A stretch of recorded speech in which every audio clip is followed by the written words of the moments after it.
Hello and meow to YouTube! Welcome back to another video. I Saphwyn, this silly deco vtuber, and I am finally diving on into an SCP-001. This is gonna be the Scarlet King. This is a long video, so make sure you grab your snacks and your drinks and whatever else you might need for this video. I hope you're having a wonderful day. And hi, hello, if you love anime, come check out my reactions. I react to a whole bunch of anime like Overlord and JoJo's and My Hero Academia. Some of it's over on my anime channel, the rest of it is over and it's exclusive to Patreon. So make sure you come sub to my Patreon, best way to support the channel. And let's dive right on in to SCP-001 Scarlet King. Ooh, the beginning. Diving on in. Am I going to be safe? SCP-1. I said, am I going to be safe? I meant to say, am I going to be scared? Not safe. Maybe I'm not going to be safe. I don't know, man. Object class. Safe. Formerly Keter. Oh. Special containment procedures.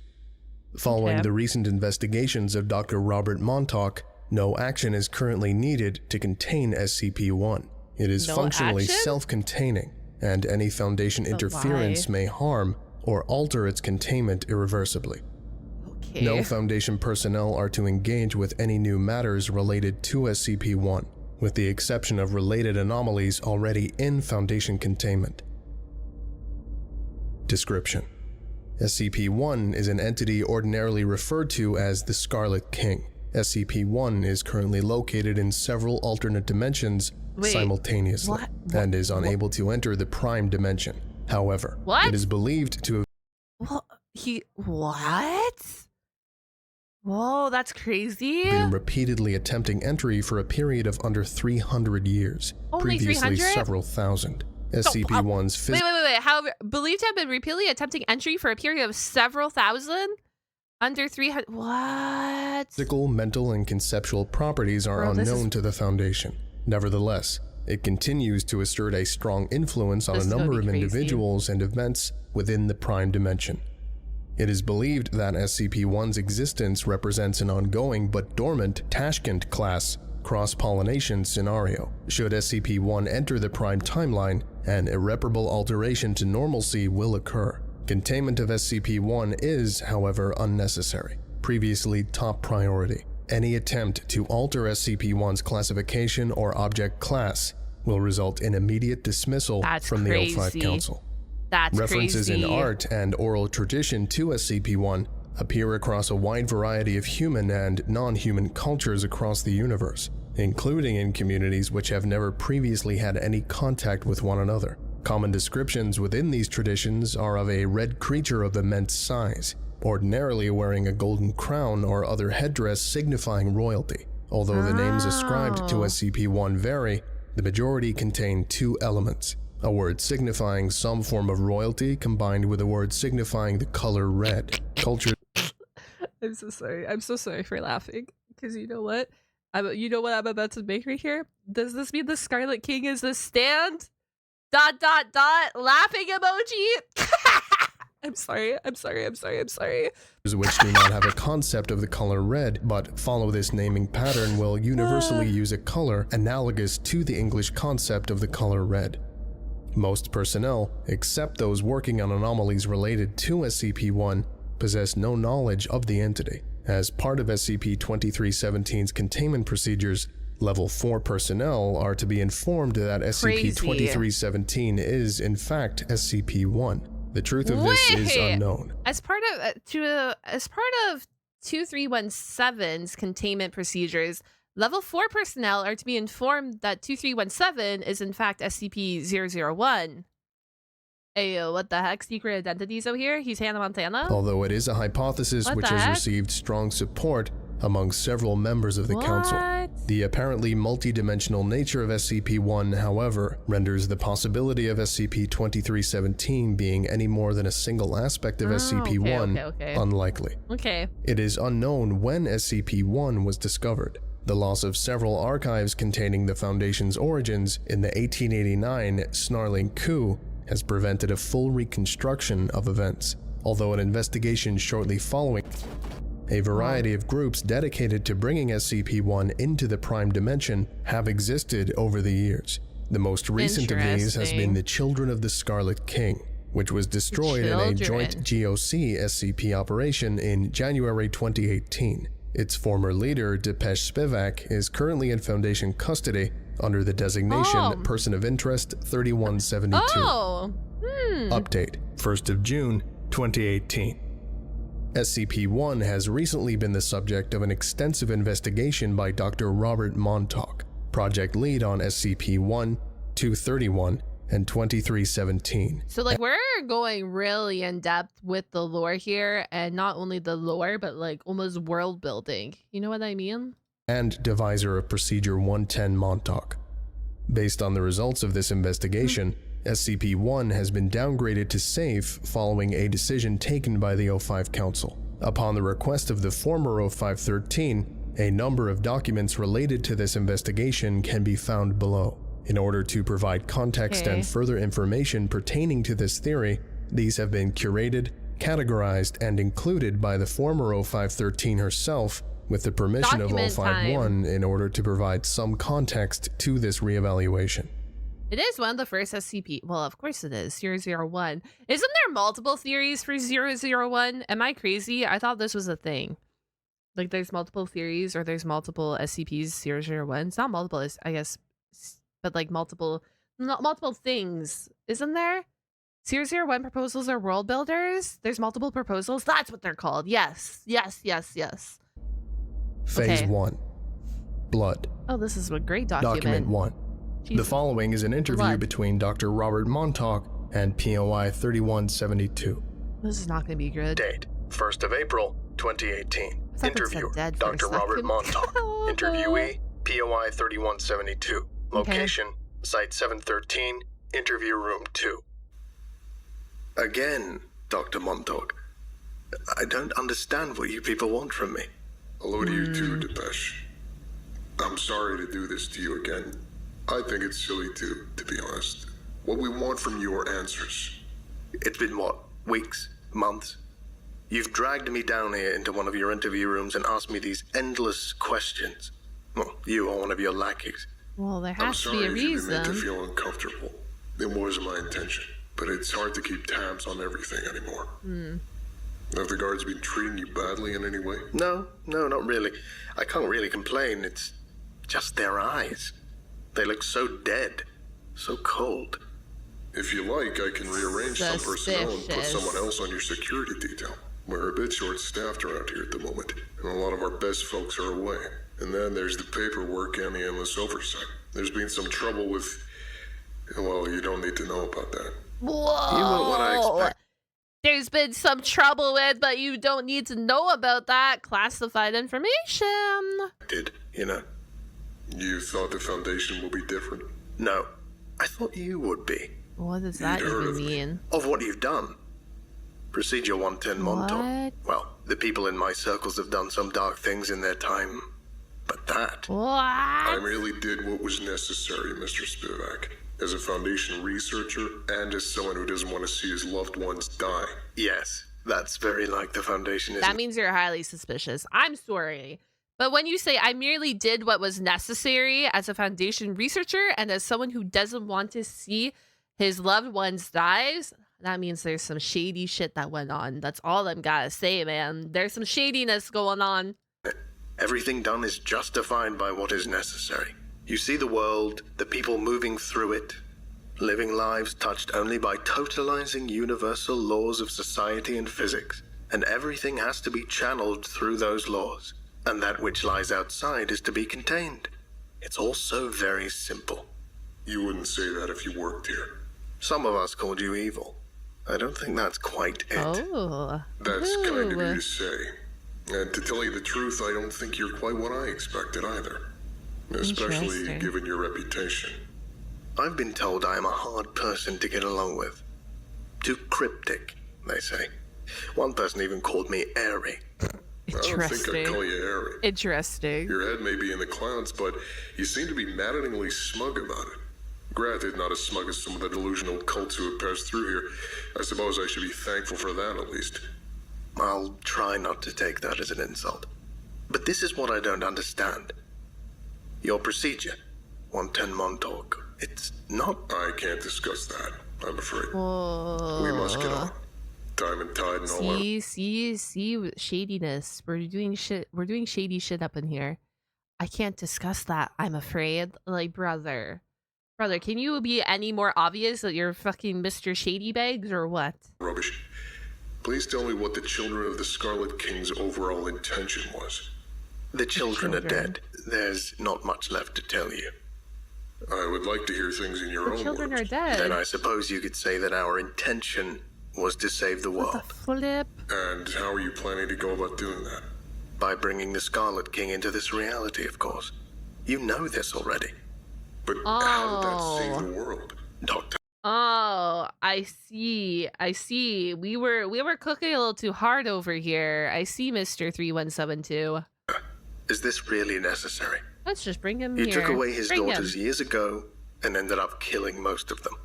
You have already annihilated our society, and I'm sure you know all about what went on within it. We worshipped the king, pretending he was Satan or some other ancient god or evil. Our inner circle believed in violation as the ultimate holy act. We failed. You and the book burners destroyed us, and the matter has been put to rest. And you want him over here? And you want to bring him over here? What? You seem awfully calm while describing the destruction of your life's work. What else can I do? I know how this is going to play out. Maybe I always did. Why do you refer to the Global Occult Coalition as the Book Burners? Were you and your group affiliated with the Serpent's Hand? It's complicated. It's a simple enough question. But there isn't a... I hate when people are like that. When you're like, it's complicated. And they're like, no, it's a simple question. And freaking answer the question. And you're like, brother, I'm not for you. Simple answer. Still, yes, we were affiliated with the Serpent's Hand. Most of us passed through there one time or another. They will to disavow us, of course, if you speak to them about us. Of course. They're not monsters like we are. They have moral precepts, you see. Their whole point is to look for wonder, and since they see no wonder in the king, they repudiate us utterly. But they know, deep down, they need us. They need you? What for? For the same reason they let us live. We raided the library, fought them, skirmished with them. They had a huge quantity of dirt on us, far more than you do. But they never finished the job. They're as bad as you jailers, in their own way. The same compartmentalization, the same singular goals. Their existence is based in nothing concrete. The empty time of history. That's all. Indeed, they came into being the same time as you. You're more similar than you realize. That's impossible. The Serpent's Hand has been documented as existing long before the Foundation in any... No, you missed the point. The library's always been there, yes, but not the Hand. The Hand was something new, like you all are. What? You think anybody ever cared about wonder in the old days? Nobody cared about wonder. They cared about food, family, and blood. What's that supposed to mean? It means... you wouldn't get it anyway, but the Hand would. Okay. I think even the book burners do, in their own way. But the Hand is scared. They try to blot us out, forget us. We're what they should be, but never can be, you see. Look, Depeche. I have tried to make things more comfortable for you. But we need some give and take. You're speaking in cliched, cryptic riddles. I want some answers. I can't tell you everything. Listen. I'm not to be that type of person, okay? He said, can I get it? Can I get the answer? Like, do you know about this? And then 3172 is like, oh, it's complicated. He explains it, and oh, guess what, chat? It's complicated, but he explained it truthfully, right? Like, full-heartedly explained it with the warning that it's complicated. And now the doctor's like, holy shit, this is complicated. He's like, no, like, he's like, don't speak in riddles to me. But it's like, bro, he did what you asked him to do.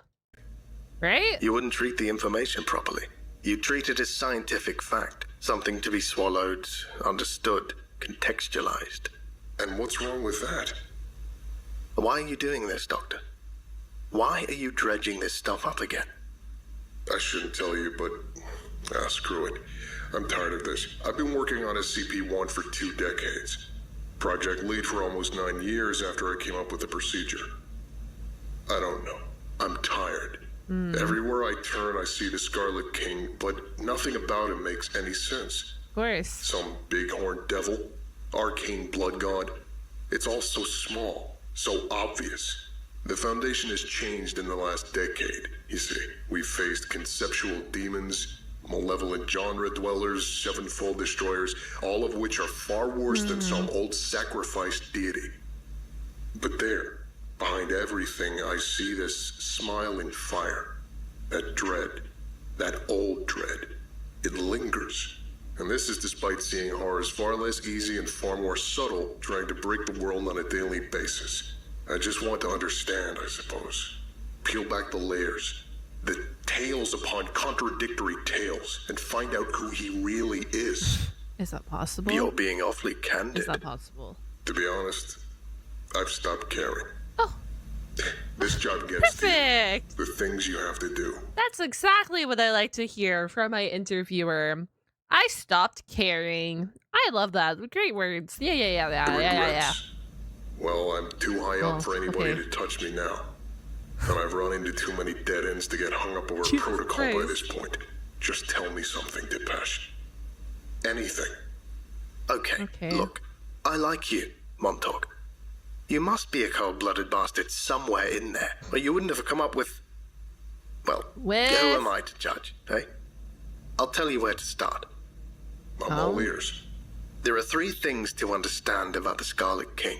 3 laws, which, when put together, make up a complete picture.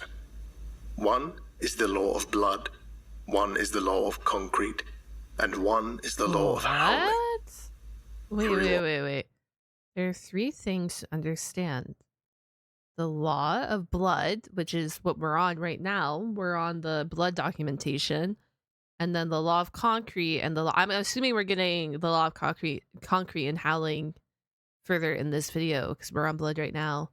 Bro, this just sounds crazy. This sounds like so in depth. But do you think the Scarlet King and Cthulhu would be friends? Laws, huh? That the king set down for his followers or that were imposed upon him? Both. The first was his law, the second was somebody else's, and as for the third, well, you'll find out about the third when you've cracked the first 2. What does that mean? That's all I can tell you for now. What? You need to learn in the proper way. The proper That's way? Really all you'll give? That's all.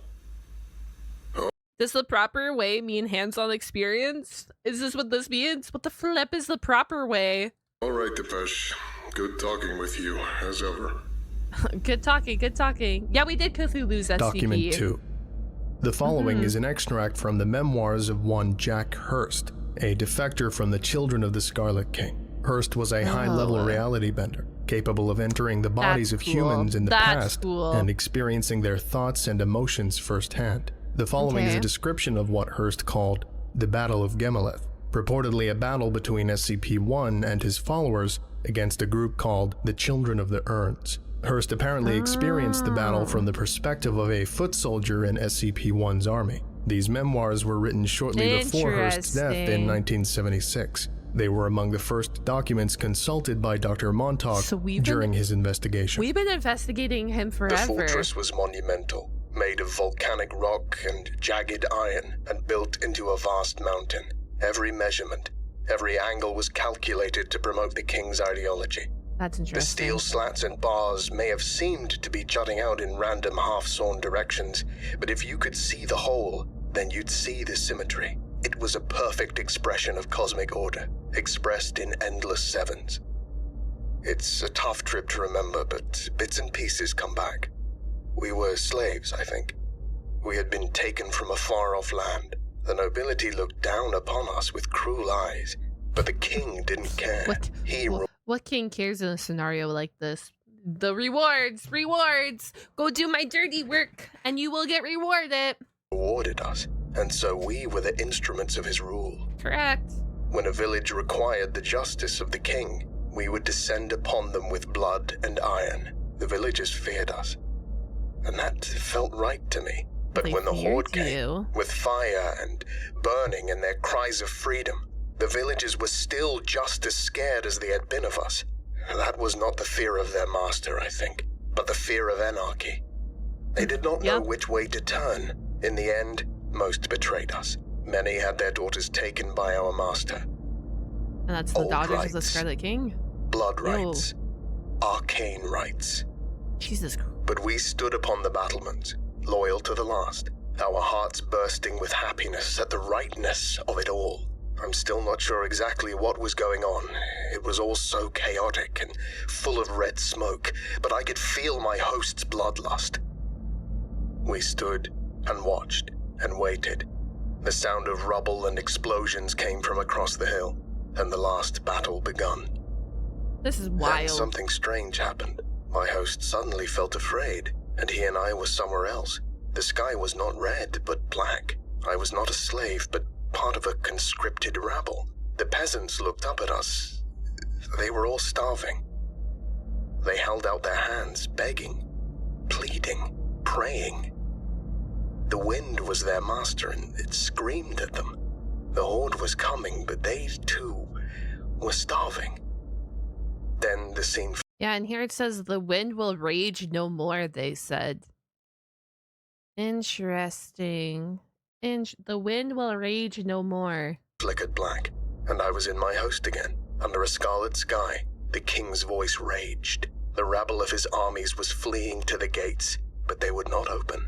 Our arrows, coated in flame and pitch, flew back again, but the horde was undaunted. In my mind, I could see nothing but the fire of the king.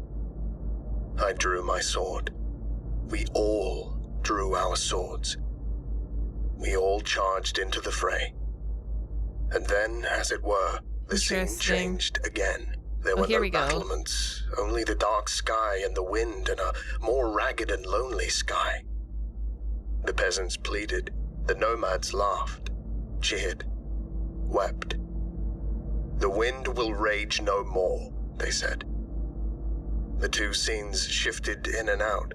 A red fort bled into a black field. I have ruminated on it a long time, but I think they were the same battle, seen through two different eyes. Or at least the memories of two different battles. The whole thing felt strange. It was not like most of my trips. It was a half-remembered cacophony. Two ideas ripping at each other.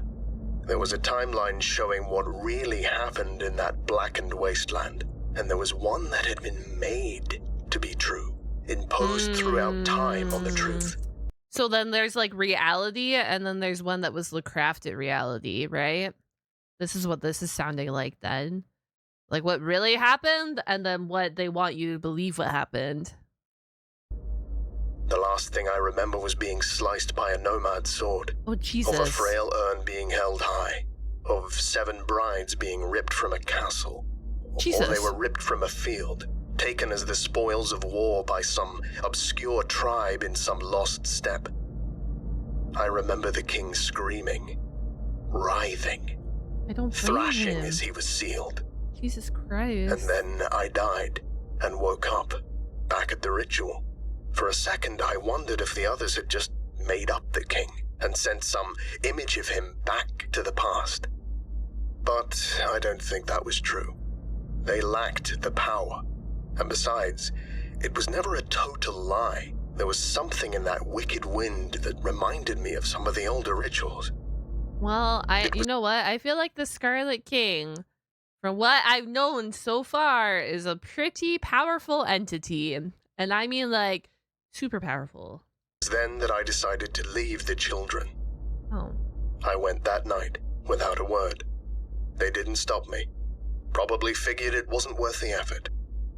Okay. They were so certain in the success of their mission, but I wanted no part in that anymore.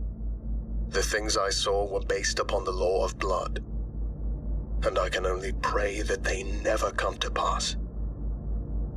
Document 3. So there's the law of blood. The following is a log of all known attempts by anomalous groups to force SCP-1's entry into the Prime Dimension since the containment of SCP-231. Why? Date: the 1st of March, 2009. Group of interest: Provisional Children of the Scarlet King. Details of attempt: summoning attempt was performed by the ritual of smearing blood, and then the destruction of rubble recovered from the demolition of the Cochrane Gardens housing project complex in St. Louis, Missouri. It is believed that the children of the Scarlet King manipulated state officials into the demolition over the course of several years, and that this splinter group continued their work as the original children went into decline. Result: attempt prevented by a Foundation raid. Date: 12th of May, 2012. Group of interest: Red Guards. Details of attempt: appeared to be using the blood, bones, and spinal fluid of several animals, combined with ritual chanting to create a portal to SCP-1. A large number of SCP Foundation logos, carved out of bone, were placed around the ritual site in a defensive position. These logos were slightly incorrectly carved. Result: attempt not detected by any group of interest, and came extremely close to success. However, it appears a critical mistake in the words of ritual instead resulted in a large explosive blast and destroyed all the assembled members of the guards. It remains unknown why the guards apparently wished to invoke Foundation protection for their ceremony. Date: February 7th, 2014. Group of interest: Global Occult Coalition. Details of attempt: unknown. Result: unknown, but did not succeed. Global Occult Coalition records pertaining to the incident are missing, with the exception of the name Operation Historical Frontier, with the mission statement to exacerbate tensions of historical time in order to bring forth and destroy a significant occult threat. It is believed that several Global Occult Coalition operatives were killed in the attempt. Date: 1st of January, 2017. Group of interest. I don't know about you guys. I feel like we shouldn't fuck with the Scarlet King. I feel like this is a death sentence. Anyone who fucks with him dies. Army of the New Dawn. Details of attempt. Attempt involved the ritual burning of several calendars adhering to the Gregorian calendar, while members of the group raised up blood-soaked calendars adhering to the Julian, Hijri, and Persian solar systems to an effigy of SCP-1. Result: attempt prevented by members of the Serpent's Hand. All materials were recovered and taken to the Wanderer's library.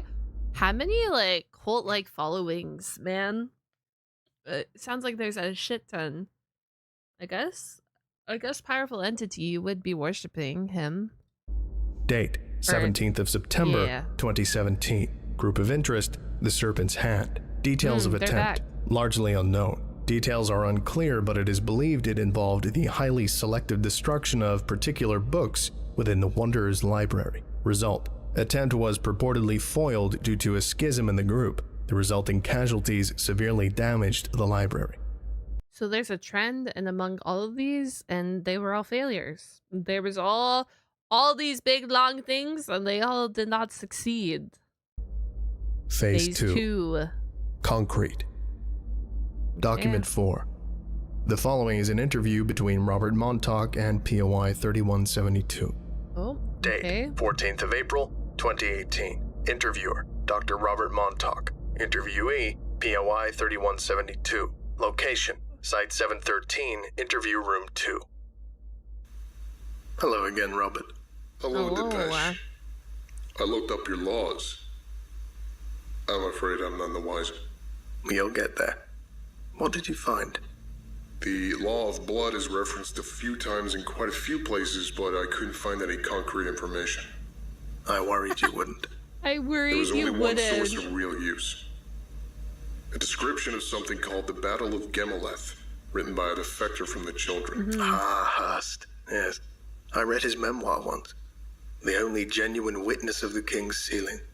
Although a rather unreliable one. The King's sealing? He embellished. He didn't leave straight away. Oh. I stumbled upon some early draft in his things, shortly before he left.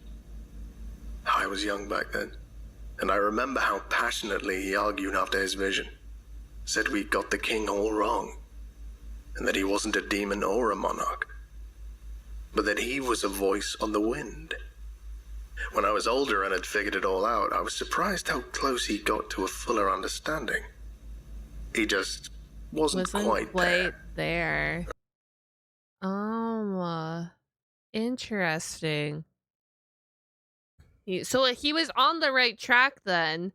Wasn't quite there. I don't know. I still think he's like an entity. I do like the theory about him being a voice on the wind though. And that, because that would theorize of why everyone knows him, right? Literally everyone. I should have guessed he was a liar. He's not a liar, exactly. just a little lost. And you only have my word for it, Doctor, which the Foundation has made abundantly clear it doesn't trust. There's no reason to doubt you. What do you have to lose? You seem as eager for me to learn the truth as I am. True. And on that note, I have a question, if I may. Shoot. The longer I keep you talking, the greater the chance you'll slip up and tell me something you shouldn't. Do you know why the Procedure 110 Montauk actually works? Sorry, Depeche, I can't talk to you about that. Oh? It's okay. I think I know the answer anyway. Oh? Tell me, did you lose someone? He's cracking the I code? don't know what you mean. I'm sorry to bring back painful memories, but I have looked at the Foundation archives too, you know. It was necessary back in the day to check up on what your lot were doing to his daughters. Your lot? I know that your brother... Stop talking. This interview is not about my Oh, private shit. affairs. I'm sorry, Doctor. Oh, I didn't shit. mean... Please state the meaning of this He's law crying. of blood. Isn't it obvious? It's the way the Scarlet King ruled. There was order, but it was through the imposition of an iron will on the peasantry, through armies of slaves, through a nobility bred to be cruel. The realities of the world of his day in his corner of the globe. Does this have to do with, Oh my God. with SCP-1's nature? What are these other laws? I suggest you look into the second. I don't have time to play your games. Tell me now, POI 3172, Or you'll or you will be escorted to solitary. Yo. Oh, Dr. Montauk, I am sorry, but you must look for the law of concrete. That is all. This interview is terminated. Yo. Well, shit. Shit. Things are fucking escalating out here. Yo. Okay. Document 5. The following is a page from the 1891 report of Agent de Beauvoir on Lost Foundation archives following the 1889 Snarling coup. The report was lost shortly after de Beauvoir's termination in 1895, along with several other documents from the Foundation archives. This page was recovered through unknown means by Dr. Montauk. No other materials from these data losses have been found. Summary. The documents lost are extremely extensive, covering a wide range of data concerning the Foundation's early history. In particular, several documents related to SCP-1 have gone missing. However, my investigations have provided me with a great deal of information, and I believe that I can say with some certainty that the historical record, as stated in Scranton's How did they just comprehensive go history, missing, though? remains broadly intact, albeit with some modifications I will detail below. Like what? Scranton's work states that the Foundation was founded in 1824 by the merger of 13 worldwide organizations, with a particular interest in preventing awareness of anomalous activities. The most prominent of these were the Foundation of the Secure Containment of the Unnatural, the Divan-e-Jadui, the United Sites of the Department of Unexplained Affairs, the Council of Five Overseers, and the Committee of Paranormal Ethics. Scranton goes on to tell us that this was done in response to the threat posed by SCP-1, and that the early Foundation had an extensive role to play in that anomaly's containment. However, the documents I have before me present a rather different picture. It appears that the Foundation was not founded in response to SCP-1 at all. Wait, Indeed, I cannot find any references to the present SCP-1 prior to 1826. It appears to have been a highly publicized attack by SCP-173 in New York, which was the initial impetus for the Foundation's formation. Wait, what? SCP-173's still unresolved containment breach in 1854 is, I believe, the reason for the alteration of the record. Scranton's embarrassment at... Does this mean we have to watch SCP-173 as well? Oh my god. Okay, it appears to have been a highly publicized attack by SCP-173 in New York, which was the initial for the Foundation's formation. Because they all thought it was like 00, not all of them, but they thought there was indication that it was the Scarlet King 001. Document 6. The following is a table compiled by Dr. Montauk. It shows a series of votes passed by the O5 Council correlated with incidents potentially or certainly involving SCP-1. Date of vote, 9th of July, 1844. Description of vote. Vote to officially standardize documentation across the SCP Foundation. Passed 13-0. Related SCP-1 incident. A series of hymns devoted to SCP-1 heard outside Site 1. Date of vote, 1st of February, 1857. Description of vote. Vote to standardize containment procedures for SCP-1 passed 12-1. Related SCP-1 incident. All members of the O5 Council reported dreaming of an unidentified man of South Asian origin weeping. Hold on. So we passed a vote to standardize containment procedures. That goes through. And then related to that, all members of the O5 Council reported dreaming of an unidentified man of South Asian origin weeping. So then I guess I'm assuming the Scarlet King can project like memories, realities, dreams, etc. Date of vote, the 9th of November, 1895. I'm assuming it was Description him. of vote. Vote on the termination of Agent de Beauvoir. Passed 6-5. 2 abstentions. Related SCP-1 incident.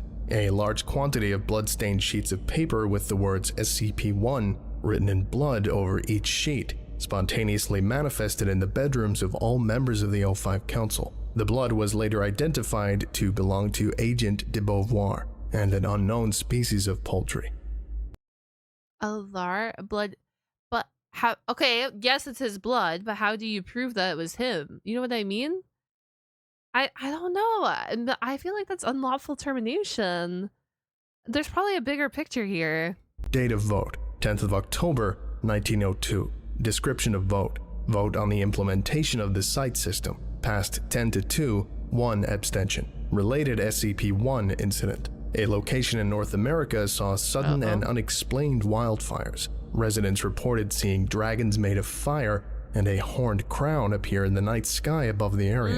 The wildfires... Residents reported seeing dragons made of fire and a what? And a horned crown appear in the night sky, which fits the description of this dude. Were found in 2007 to have begun at the location of the future Site-19. Date of vote, 23rd of January, 1922. Description of vote. Vote on the containment procedures for SCP-2317. Passed 4-3, 6 abstentions. Related SCP-1 incident. Several cracks appeared in the earth near Containment Area 179. Red smoke was seen pouring out of each crack for 7 minutes before the cracks abruptly closed. What the heck? Date of vote, 8th of February, 2011. Description of vote. Vote to unify the project purviews of SCP-1, SCP-231, and SCP-2317. Passed 10-2, 1 abstention. Related SCP-1 incident. A series of hymns devoted to SCP-1 heard outside Site-1, interspersed with the sound of laughter. Date of vote, 31st of March, 2018. Description of vote. Vote on the object class reclassification of SCP-2317. Passed 9-4. Related SCP-1 incident. Several interdimensional rifts open outside Containment Area 179. These rifts alternated... Hold on. So we're voting on the object class reclassification. That gets passed. And then we have several interdimensional rifts? What? That's why we're voting on the reclassification? But why do we have so many rifts? Between opening on Universe Kappa Erikesh and opening onto an unknown dimension. This unknown dimension is characterized by the presence of a large quantity of red smoke and an unknown number of human voices screaming from within. That's Document wild. 7. The following is an extract from the 1972 political work Manifesto for Old Order by Children of the Scarlet King member Adrienne Cartwright. Cartwright's work is only found in unpublished copies among anomalous circles and groups related to SCP-1. Fragments such as this were recovered by Dr. Montauk during the course of this investigation. The sin of modernity is vital to understand. It is not that we glorify the pre-modern. The suffering was very real and very extant. We must not fall into the trap of seeing the past as a series of beautiful Arcadias, full of dancing around maypoles and shepherds living in pleasant anarchy. The past was brutal, but it was also real. It wasn't really the pre-modern too. That is merely how historians have characterized it. They are wedded to their theory of modernization and can conceive of no alternate mode of development other than a singular drive towards the contemporary West, with other modes of living seen as being stuck in some imagined earlier place on a timeline. It's all nonsense. The people of the past were capable of seeing the world as it really is. Those of us who have... Does that mean that we can't see the world as it really is now? No, it's more like, okay. Joined the King's forces can all see this truth, that there is something very, very wrong with the world in which we live. Our buildings are made of calcifying, peeling concrete as we shamble each day to jobs and lives created solely for the purpose of maintaining their own system. Holy shit, but there is no other way to live.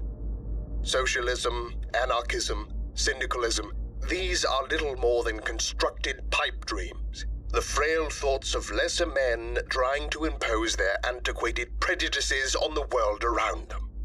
No, there is only one alternative way to live. To cast down the law of concrete is to raise up the law of blood. We must learn what it is to die, to be enslaved, truly, brutally enslaved, with no compassion or compunction from our masters. We must learn what it is to be taken towards a single purpose, to know and truly understand our lack of agency. We must be beholden to the world of gods and darkness, the tempest-tossed refuse of a race of fools. Holy shit. Well, that just took a big turn. So we have enslaved for corruption and brutality, basically. Brutally enslaved with no compassion or compunction from our I guess this is both law of blood and law of concrete. Because the dude did say you have to know the both of these before you know the law of howling. But I guess that's where we're getting at, right? That our pre-modern world or whatever that he was talking about, pre-modern world, right? Oh my gosh. Guys, what the fuck? I didn't think that this was going to be tunneling as hard as we are tunneling right now. Must kill modernity, post-modernity, with all its analysis. Wait, we must kill modernity and so we just gotta kill it all. And sneering observation. There is only one rule. The rule of chaos. For humanity. The rule for of life. Chaos. For the Scarlet King. Phase 3. The Howling. Document 8. The following is an interview between Dr. Robert Montauk and POI 3172. Date, 29th of April, 2018. Interviewer, Dr. Robert Montauk. Interviewee, POI 3172. Location, Site 713, Interview Room 2. Hello, Depeche. Hello, Dr. Montauk. I hope our last meeting... I'm sorry for my unprofessional behavior. You're sorry. You touched on a sore subject. Of course. I will try to refrain from doing so in the future. Shall we begin? This time, Doctor, I have a question for you. Indeed. I suppose it can't be worse than your last. Well, what do you know of the origins of the Scarlet Good question. King? Good question. There are many theories. A creature from the abyss, some shambling thing of old, a denizen of Alagata. Oh, so we don't actually... It's all theories. All theories! Oh my god. Okay, they are all... empty loophole. I will not say lies, but the texts have changed. Lies? The knowledge has changed. The past itself has been changed by what came after. He's changed the past? No. His past has changed for him. But now you tell me something. This should be a give and take, after all. This is not... Why did you approve the Montauk procedure? I'm sorry if I've offended you. I thought I made it clear that this is none of your business. See, the thing I don't get is that it should not have worked. Not in the way the Foundation does. This is not under discussion. What happened to Jacob, Doctor? What happened to your brother? This interview is... all right, I'm sorry. I'm not trying to hurt you, Doctor, truly. I just This is a touchy subject, though. It's just... touchy It subject. shouldn't have worked. The child should have been born. Should have been. I was angry. When I drew it up, it was unprofessional. Did you think we took Jacob? Well, what the hell was I supposed to think? I start looking into your lot, making discovery after discovery, and then he Look, this is And irrelevant. then... All right, I'm sorry I asked. But can we agree that this was not a decision made scientifically? That it was done in a moment of rage, fury, hate? I didn't... The girl. I didn't mean to... But you did, Doctor. Look, Oh, I'm sorry. I don't mean to dredge these old wounds up for you. Why are you then? Because I just want to understand. And now I think I do. You cracked the code? I don't know where to begin. You cracked the code. Let me go back. I don't think your department has very much activity in recent months. Not after the Hands attempt to open the gates, right? Your procedure keeps the girl from giving birth. The nomads keep fighting their endless war. The spears are safely locked away by the book burners, and the Devourer, well, there's nothing you can really do about the Devourer now, is there? SCP-2317 isn't SCP-1. Wasn't. Wait. SCP. SCP-2317 isn't SCP-001. It wasn't SCP... 1. But the thing is, you've been telling everyone he is. Technically, you're meant to think You've been that he telling is. everyone? If I understand Foundation hierarchies correctly. You are only level 4 after all. I don't understand. Across every culture, in every city and tribe and civilization, you've come across the idea of the Scarlet King. Always the same.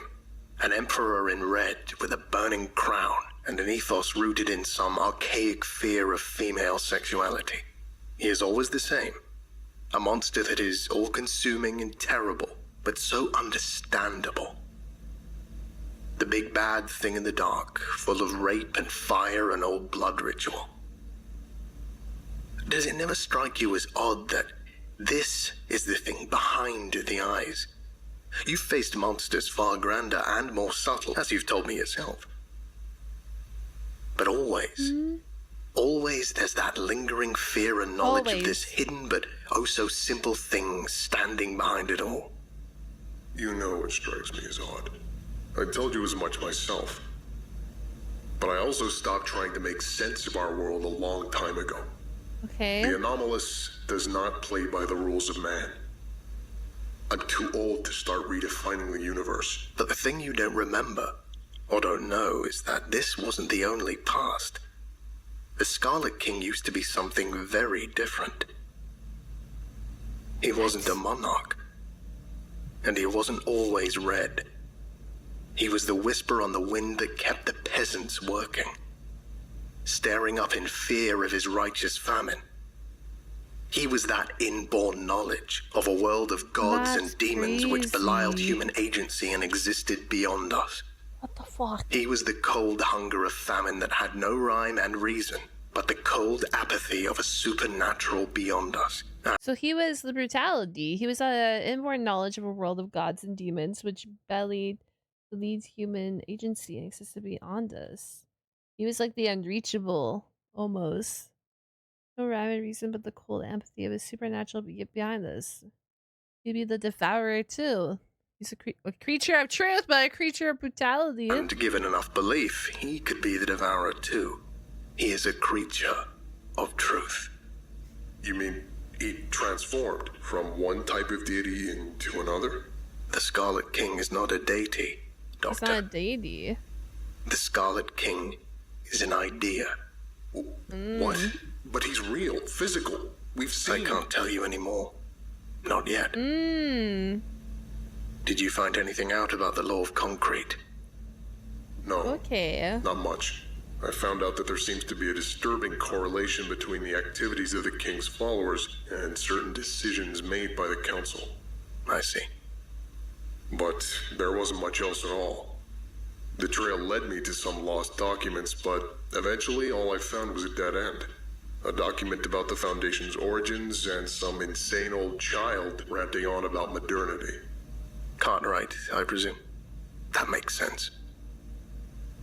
You are a maddeningly infuriating person, you know. Why can't you just tell me this stuff properly? Can't be telling you that. Prisoner. You did destroy my life's work. Why should I help you? Because you're bored. Because you think none of this matters. And because you love tormenting me. I don't, you know. The Scarlet King is an idea? What the hell is that meant to mean? Oh, you're close now, Doctor. Close to the truth. I can see it in you. You will understand. And then you'll understand me. Why I did what I did. Why I was a member of the Children. I know you're curious. You do seem oddly well adjusted to be a Satan worshiper. Be careful, Doctor. Bro, this doctor is about to fucking die. Why the fuck would you say something like that? Brother. You do seem oddly... Why would you say that? Like, I get it. Okay, I get it. Father, or children of the Scarlet King. I don't know why I just said father, but children of the Scarlet King. I get it. He was in a cult network. Like, I understand. But to be like... Especially when the doctor doesn't fully understand the Scarlet King. He's still trying to figure it out. I feel like just calling someone that, like... I don't know. I feel like calling someone a Satan worshiper when you don't even know the full inside of the SCP-001 is a little wild. The law of the howling may break you. Cryptic as ever, Spivak. Alright. Until next time. Until Goodbye, next time. Doctor. Document 9. The following is a translated excerpt from the 1953 Bengali work, Lala Raja. The work had been lost for some time and rediscovered by Dr. Montauk in the course of this investigation. And so the British rule continued. Something began to come with them, piece by piece. A shadow at first, a red thing, but it was not whole. It was not even in pieces. It was something that crept up slowly, Scarlet King? piece by piece. It met the shadows of our country, the mice bleeding in the rice fields, and it began to take form. It didn't have a mind, not at first. It wasn't enough of a real thing to have one. It was a set of images. It was a blood-red slab of skin taken from the heart of some Christian demon, which was set upon an ancient magician of Hindu rites. But then it was categorized, written down, described with precise scientific terminology. It didn't like that. Of course Things not. of magic, technology, empire that were never meant to mix, all came together and began to bend the nature of the world. As Europe... It didn't like that. Things of magic, technology, empire that were never meant to mix all came together and began to bend the nature of the world. Fabricating the world? came to us more and more as we learned to be civilized. Our religion began to change too. Anantashesha was not an ancient and capricious god in the form of an immense snake. It was a moray eel of scientifically unusual size, noted for producing amnesiacs and causing a cognitohazardous effect. We learned that we were Hindu, that we always had been Hindu, and that all our various and mixed beliefs were all variations on a singular ideal. Because the British weren't comfortable enough with another way of living which could not be classified, explained, killed, like a butterfly pinned to a board. But beneath lay this fury, a cry for authenticity, for reality, even as we expressed ourselves more and more in their language and their categories. Even in our struggle against them, it lay in our literature, in Tagore and others. It lay in our Adda, in our menial jobs as clerks. The endless struggling tension between the old and new, between modernity and pre-modernity, and in those fault lines, in that cry of rage and fury, in our hatred of the old and the hatred of the new, there rose a hybrid obeying nothing but the law of the howling. There rose the Lala Raja. The Lala Raja, the endless struggling tension between old and new. It seems like whenever there's a tension, like a problem, like a Jurassic problem, a big problem, that's where it seems like the Scarlet King is like talked about or told about. Because what is he but the cry of a forgotten age, He is the British peasant staring up at the red sky, the Bengali widow's weeping and shaven head, the Aztec priest ripping out another's heart. He is all those things transformed, as modernity does to everything, into modernity's own destruction. He is the resistance, the fury, the hatred of all that was for all that presently is. What we were was full of good and evil and all else mixed together. The happiness, the beauty of the world, the struggles and heartache and reality of it all. But now we have lost almost all of it to the machine, except our rage. And that's all that's left. And thus comes the king. The howl of the destroyed and forgotten and oppressed. His only purpose is to destroy, rape, maim, enslave, and smile. See, he brings tragedy, or brings brutality, tragedy, all of the above. Horrific events, I guess, or like the inspo behind the horrific events. Like when horrific events happen, that's who you would think of as the Scarlet King. Smile, that smile of a king whose enemies weep before him. He cannot exist where there is no modernity, because his entire purpose is given to him by modernity. He is a god of blood, a god of spine and bone and sinew, to remind the denizens of this world that it is not good. Yeah, it is cruel and hateful, and that is good. That is right. Modernity is a sin, and he is the correction, so that we can once again live as we must. Cold and hungry and starving and very, very afraid. Document 10. Interesting. The following note was found. So he's all about rejecting the modernity and like the pre-modern world as well, and just going it back all the way. Found in Dr. Montauk's personal quarters. It is believed to have been written shortly after Dr. Montauk's discovery of Lala Raja. SCP-1 is a conceptual entity created at the boundaries of the modern and the pre-modern. The Scarlet King is a thing of blood and bone and sinew. His rule is just. The justice of the dark. SCP-1 is a creature, emperor. A physical being made manifest in a conceptual. He comes with fear and a sword dripping with wrath and fire. SCP-1 originated in ancient Turkmenistan. It is believed that it was originally a Scythian deity who rode with thunder in their hooves and the bow on their backs, laughing as they slaughter. SCP-1 is a scientific phenomenon. It will be classified. It will be contained. Described. It will be understood as an anomalous entity, as with every other, but he exists in the cracks, the fault lines. He feeds on description. He feeds on science, on the objective principles and qualities. 7 chains, 7 brides, 7 seals for the Scarlet. I am Robert Montauk, Level 4 researcher, project lead on SCP-1. I am a researcher. I impose my solid mechanical will. I am in control. I possess agency. I possess agency. I am a quivering thing, looking up at a dark and clouded sky, fearing the Almighty God. I am free. I am chained. I am a doctor. I am a child.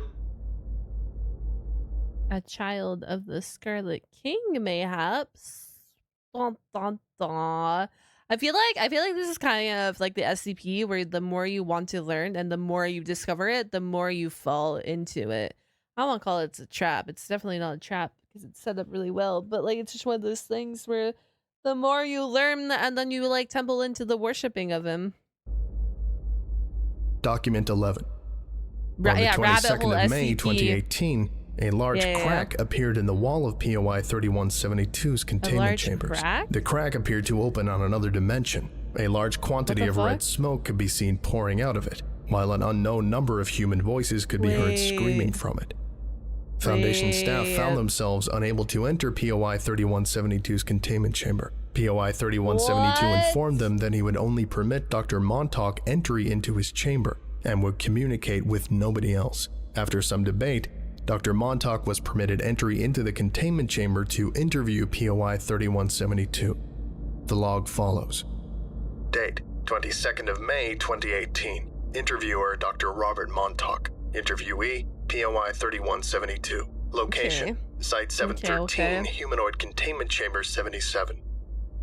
Dr. Montauk enters the chamber and approaches POI 3172. POI 3172 is standing in front of a jagged crack in the far wall. Red light and smoke can be seen emerging from this crack. Hello there, Depeche. Hello, Doctor. Always formal. Jesus. Even to the last, aren't you? Can I ask you what this is? A plea for attention, mostly. I wanted to see you again, and my requests were all denied. It's been weeks, Doctor. I had nothing to ask you. I thought so. I thought so. You have deduced the truth, haven't you? Maybe, yes. Did that just... It grows and shrinks on? depending on the situation. Different grows and actions have shrinks? different meanings, and thus different effects. It all depends on context. The other children never got that, but, well, they never got anything, really. They thought we were all devil worshippers heading for violation. Only I understood the point. Oh. It took me a while to understand. I didn't think you would. Just tell me. Did the procedure even matter? What we do, is it even relevant? To prevent the birth, it had to be something awful. Something evil expressed in pain and rage and fury. That's why it worked. It was never a sincere attempt to formulate a scientific procedure on your part. It was just pure, unadulterated hatred, wrapped in a veneer of objectivity. You thought the king had taken your brother, so you decided to hurt the king. You didn't, of course. And what you do each day to that poor little girl is more than mere cruelty, but effective cruelty. The specifics are unimportant, but the intent, that matters for everything. I should stop it. And then what? The Foundation won't get it. They will never understand the law of the Howling. If I explain... They can't imagine it. It's beyond their conception of reality. But you might. So tell me, Doctor. Do you know why the Scarlet King exists? Oh? Because modernity and No. Because the SCP Foundation exists. Damn. Modernity helped shape him, define the contours of his rage. But it was when modernity started interfering in his kingdom that he was crystallized. Modernity in the form of you. When you started meddling. Your lot came first. You came into being to lock away, classify, pin down everything that didn't fit into your philosophy of enlightenment. So then he just basically played like a Uno reversal card. He's like, oh, you want to have the Foundation and come into my life? Well, okay, here, take this. That's from the sounds of it. That sounds like what this is. Enlightenment rationality. Everything had to be understood, contextualized. Transformed from fairy and godhood into simple, comprehensible crazy chunks of logic and matter. It's abhorrent, and it could never go on forever. Something had to give. Something had to rise up in opposition. We were first. Truthfully, I know that Beauvoir had... Was this thing really our fault? That depends. Bro just said it was due to the creation of the Foundation, and then our doctor is like, was this really because of us? Are you really sure? Like, bro, why would he lie to you about this? Is it your fault if you don't know you're doing it? What? I don't know. Oh, is it your fault if you don't know if you're doing it? Okay, you know what? Fair point. Fair point. The ceremonies, they all held that contrast. The king cannot exist without that tension. We needed those symbols of modernity, those stark grey images to make the rift in the first place. It was the perfect plan. But you failed. Yes. The Foundation was formed in the 1820s. It was formed to protect the world by the dark by a collection of brave men and women. To secure, contain, protect. That is our purpose. That is your purpose. There is a virtue in normalcy which I don't think you can see. The world can be understood. Truth, reason, rationality. The Enlightenment. These are our bedrock. These are what have allowed us to see what is objective. Do you really believe that? I have to. You're a scientist. You should know that there's no such thing as an objectively true finding in any science. There's always room for doubt. Always space for error. Always. But that's Real just science. humanity. We may have flawed minds, incapable of full interpretation, but what we observe is solid and real. Beneath it all, the laws, the bedrock... The bedrock is defined by the number 7. 7 chains, 7 brides, 7 seals, 777. My whole life has been defined by that number. It tortures me. Endless heptagonal shapes dancing behind my eyes. We're not allowed to live. We're not allowed to be people. That is the true luxury of modernity. Despite its coldness and its creaking wounds, to be able to be a full person. 777. 7 girls taken away by raiders in the cold, as the wind demon howled and howled, so the Scarlet King had to have 7 brides. Modernity is not always cold. It's less brutal than slavery. But what is it for? Is that the only purpose? A mere absence of brutality? What's the point of having peace and kindness for its own sake? So you can smile for a few decades before falling dead into an empty grave? Jesus. Self-affirmation for a finite self? I don't understand it. I never did. I grew up trying. I wanted to be like them, like you. But the system just stared down at me with contempt. Maybe it's not coldness, Doctor. Coldness seems to be objective. It can't be that. Because there is no objectivity. There is just screaming and the madness and the need for purpose. Did you really think that nothing is true? There's truth, but it's never final. Okay. There's no ultimate reality, Doctor. No totality, no concrete way in which the world is run. There's just what we make of it. The clay things we bind together and crudely make in the clay. As there's always cruelty to lock you down into the world, to lock you into reality. All this introspection. Jesus. Who's in there with him? What? Who knows? His 7 brides, his loyal nomads, ancient servants, more creations of the gap between. Like I said, he brings like tragedies wherever he is, right? Or wherever he goes, wherever you visualize him. So it's really just like, whatever. It's brutality wherever he goes, because that is the whole purpose of like the law of blood and the law of concrete and modernity. Between realities. I don't know anymore. It all breaks down in the end. All I see anymore is the fire. I don't see the worlds, or gods, or kings. I don't see anything but the flames. What else is there? This stuff? Matter and the physical? All banal, all fake. I only see the smile of my king, forged out of burning and frail matter. And it's the sight that hurts. It hurts so much. Behind the eyes. It is burning and being consumed. And it's never, ever finished. Then why not stop worshipping him? I was a frail thing. I was born in the cold and the dark. I tried my hand at writing when I was very young. I tried my hand at many things. Bartering, starving, surviving in the marketplaces of Calcutta. Like so many of us struggling to live while you Westerners grew fatter on our forgotten wealth. Oh shit. I grew mad. There was no meaning, no purpose. In a country born to be ripped apart. I tried gods, but they were silent. I tried reason and atheism, but they were just as empty and unreal. Because they were always going to be. Because Don't say it. you have to hear it. I don't want... No, listen. Robert, just listen. You know now what the Scarlet King is. That's crazy. He is a creation of swirling anomalies, of so many different times all over the world.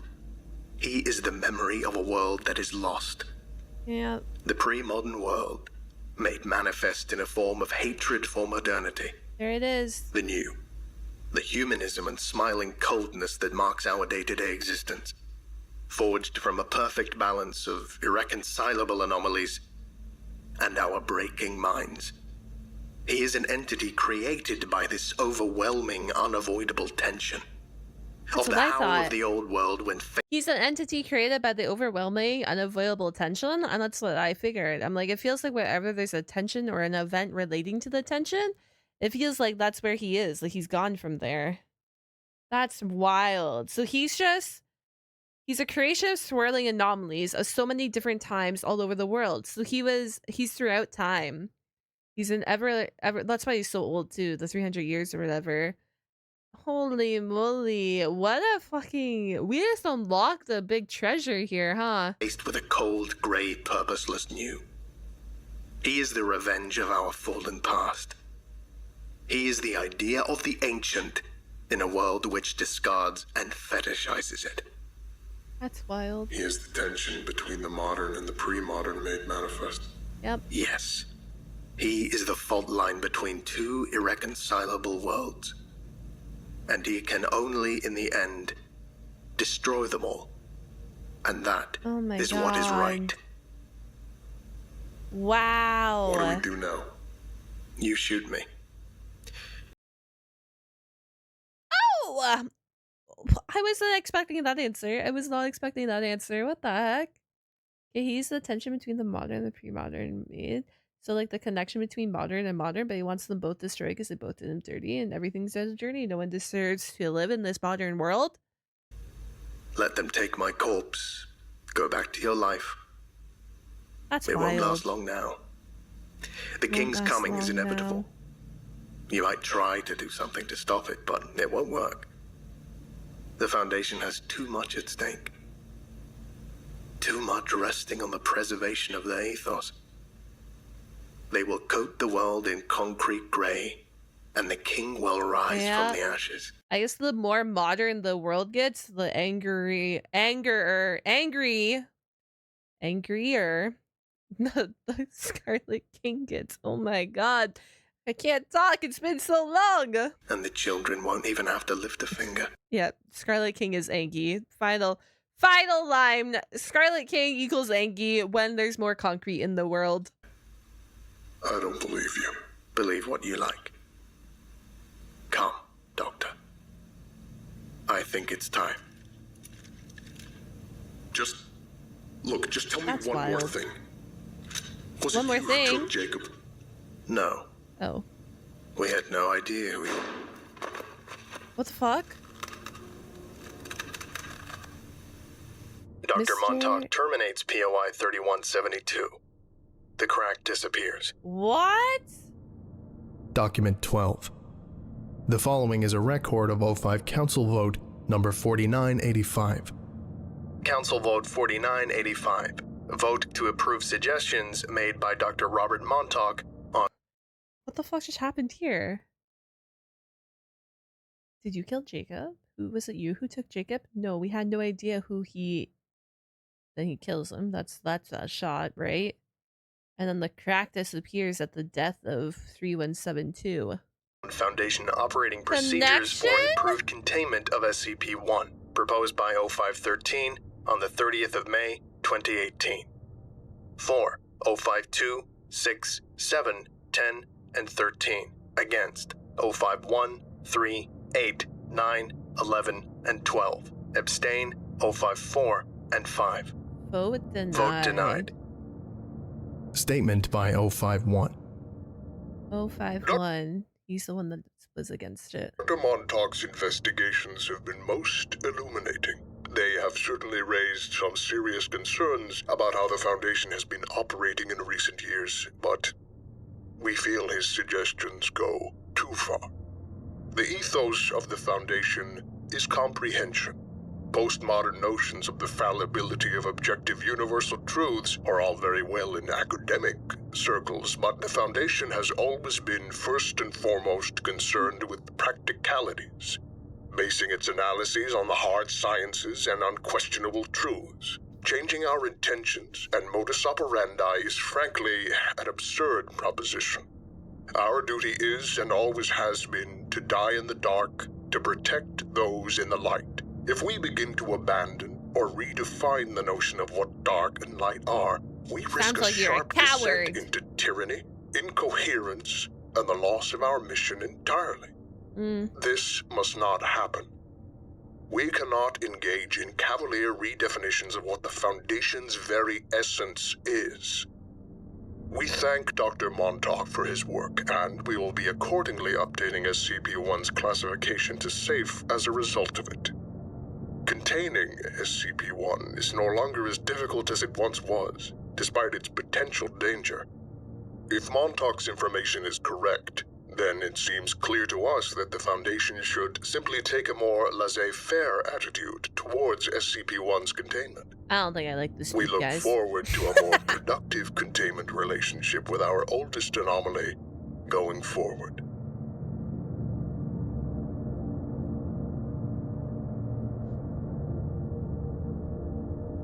Supplementary voice log found. I can't believe you're going to say no. I can't believe after this whole conversation, after going through all the logs, after you learning about Dr. Montauk, after all of this, you're like, you know what? We need to have a more productive containment relationship with our oldest anomaly going forward. Bro, did you not listen to him being an anomaly that is just like based on brutality in the modern world? Were you just like, I don't like him, guys. Sus. Vote to kick. Emergency meeting. Playing now. I watched, hidden as their bulldozers came. Prime land wasted on trees, they said. They ripped them up, sliced their roots, took them away to be made into tables, chairs, and other monotonies. Then, over weeks and months, they flattened it. They poured concrete into the rest. It was scraped and shaped, cut into neat little squares, arranged precisely and in an orderly fashion. Walls rose up, great walls of concrete. Windows, their measurements precisely regulated. A series of standardized bricks for other parts. Construction crews and workmen and all the rest working efficiently and precisely for a long time, filling in the details. The furnishings and precise abstract wallpapers and everything else that went into making a facility. Finally, it was finished. One single new tree had been planted in the center of the central courtyard, not through any sense of whimsy or delight, but to give those within a little sense of nature, of reality in the center of the gray, to keep them sane. Nothing more. A precisely mandated allowance for the improvement of human mental health, until they can find out a way to phase that out entirely. I watched, and I thought about all that we had done. I thought about the world they wanted. I thought about their spinelessness. I knew what good was, and what evil was, and I saw none of it in either of them. I thought about hollow men made of straw, plastered together with thick paste and sold in 1,000 identical ways in 1,000 identical shops. I thought about what we had lost, and I howled. At night, the day before the site's grand opening, I dug up the seeds of the tree and replaced them with a seed of my own devising. And over Site 231 will stand a thing of blood. Wait.